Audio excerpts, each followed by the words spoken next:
The Three Little Javelinas by Susan Lowell, illustrated by Jim Harris.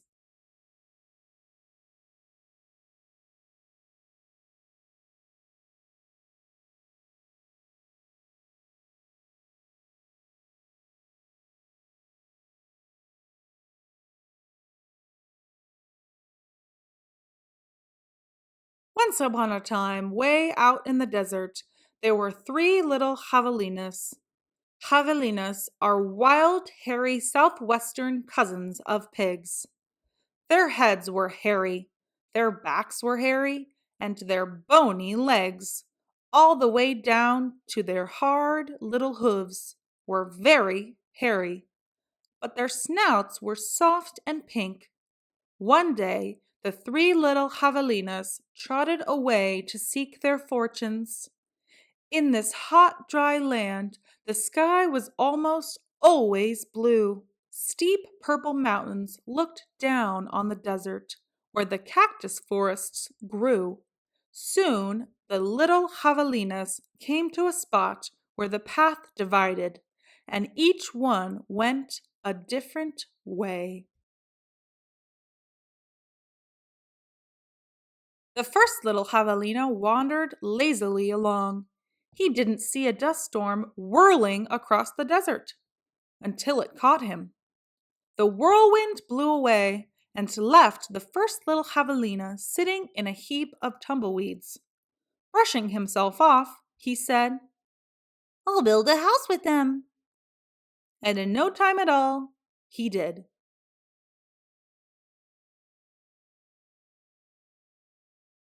Then along came a coyote. He ran through the desert so quickly and so quietly that he was almost invisible. In fact, this was only one of Coyote's many magical tricks. He laughed when he saw the tumbleweed house and smelled the javelina inside.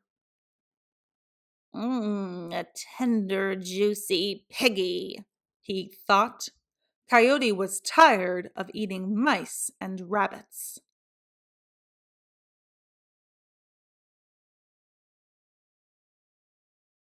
He called out sweetly, little pig, let me come in." "Not by the hair of my chinny chin chin," shouted the first javelina, who had a lot of hair on his chinny chin chin. "Then I'll huff, and I'll puff, and I'll blow your house in," said Coyote. And he huffed, and he puffed, and he blew the little tumbleweed house away. But in all the hullabaloo, the first little javelina escaped and went looking for his brother and sister. Coyote, who was very sneaky, tiptoed along behind.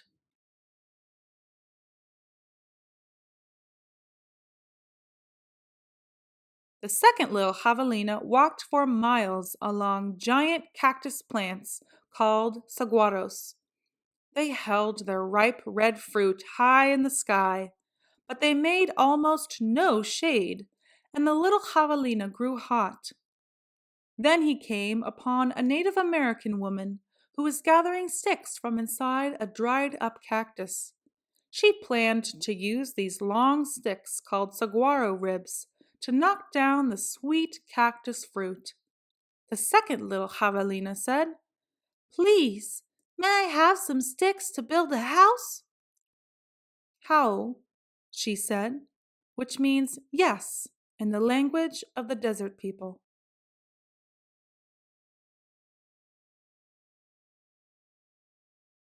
When he was finished building his house, he lay down in the shade. Then his brother arrived, panting from the heat, and the second little javelina moved over and made a place for him.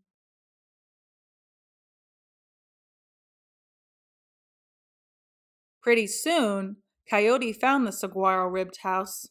He used his magic to make his voice sound just like another javelina's. Little pig, let me come in," he called. But the little javelinas were suspicious. The second one cried, "No, Not by the hair of my chinny chin chin. Bah! Thought Coyote. I am not going to eat your hair. Then Coyote smiled, showing all his sharp teeth. I'll huff, and I'll puff, and I'll blow your house in.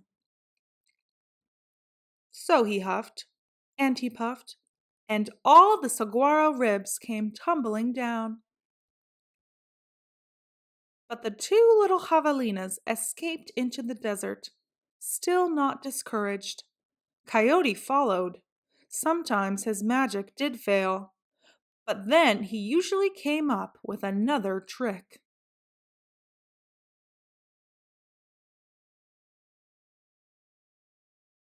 The third little javelina trotted through the beautiful palo verde trees with green trunks and yellow flowers. She saw a snake sliding by, smooth as oil. A hawk floated round and round above her. Then she came to a place where a man was making adobe bricks from mud and straw. The bricks lay on the ground, baking in the hot sun. The third little javelina thought for a moment and said, May I please have a few adobes to build a house? Sí, answered the man, which means yes in Spanish, the brickmaker's language.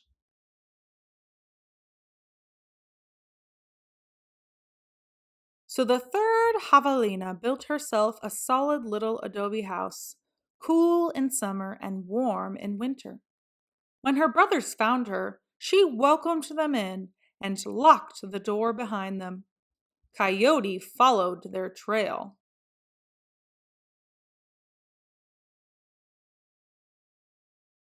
Little pig, let me come in, he called. The three little javelinas looked at the window. This time, Coyote pretended to be very old and weak, with no teeth and a sore paw. But they were not fooled. No, not by the hair of my chinny chin chin, called back the third little javelina. Then I'll huff, and I'll puff, and I'll blow your house in, said Coyote. He grinned, thinking of the wild pig dinner to come. Just try it, shouted the third little javelina. So Coyote huffed and puffed, but the adobe bricks did not budge. Again, Coyote tried. I'll huff, and I'll puff, and I'll blow your house in. The three little javelinas covered their hairy ears, but nothing happened.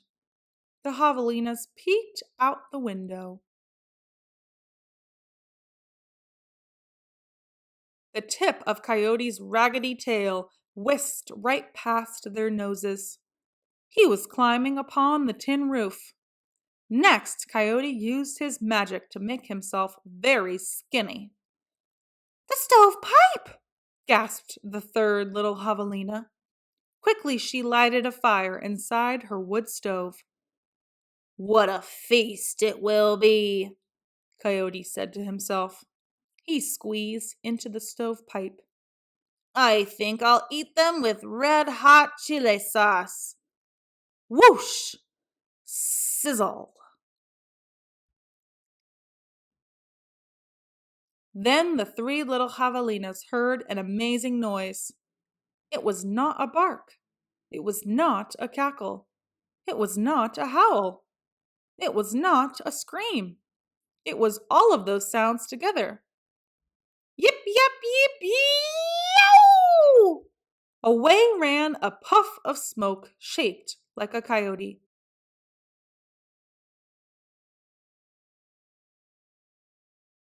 The three little javelinas lived happily ever after in the adobe house. And if you ever hear Coyote's voice way out in the desert at night, well, you know what he's remembering. Ow!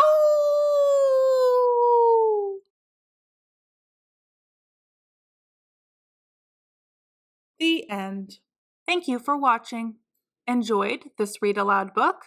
Click like and subscribe to the Reading Booth.